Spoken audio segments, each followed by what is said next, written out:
adhere to these demands. Okay. Obuya ang'o makoro nyaka timre sani ka koro ing'iyo chakre wuok tich nyaka ngeso mondo mi mbaka ni odhi e yo makare. Gima nyaka timre. I'm still making a prayer. Kaka janyuol. Kendo kaka ng'ama ohero kwe. All organized societies, communities, and nations must have order and must have a consensus to a leadership structure that implements kendo ma expedite the rule of law. And ayie gi agency nikech mokwongo wan kaka juyudie gichiewowa nikech wan dhano. Onge ng'ama onge weakness. There's nobody who is perfect. Wacho ni nyekunindo. Hello? One dhano. We have a weakness. Nyithindo gi ochiewowa. Magi nyiso ni the king is naked. And the president has shown that it is important to take responsibility when you are reminded ni nitiere rot e pacho. The king has shown ni aneno rot kare nitie and he is ready to listen. Gima akwayo nyithindwa gi nachiel king'iyo pinje moko mo kata the Horn of Africa kaka mawadwa Aduma ne wacho ni kuonde ma civil disobedience osedhi to the extreme without order, pinje go te ose lose their relevance in terms of governance.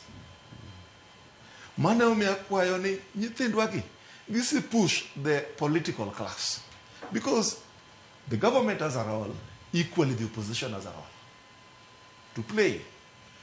And I know that we have all failed as the political class. And mane omiyo akwayo nyithindo ni gimiye this dialogue a chance mondo mi the political class mose yemiyogi space mondo gi come to the table gi representatives mondo mi gibedi mondo mi ngi ni to demands magika gibedo implemented nare ka en change the structure of government kata ken minyalo tere government of grand national unity to ma en gima must be subjected to parliamentary processes. To ma kanyaka tim nyithindo ka are not gazetted members of parliament. Meaning there must be order of leadership, must expedite the prayer. Gini nyaka dogo mane od bura. So kwayona nyithindwa gi gimiye joma katibo miyo chik mar implement a second chance mondo mi gigi ketu kwe Kenya. To moloyo maduong' akwayo oganda luo. Nawinjo kigo ngero moko kadongo ni joko piyo godongo. Wamakre uru kaka oganda. To waten wuodwa ni. To gi baba wani. Mondo mi piny ogerre nikech gima litna.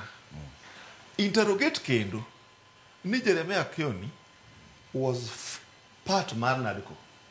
Kalonzo Musyoka was the principal from the Azimio side, Marna NADCO. Proposals gete, gine experts gijolony, manu chiwo. Then kakoro NADCO report ni chiwo, na neno Nyuri TV.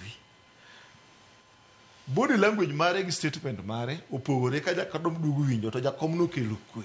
Statement mare no kelo kwe and the voice of reason.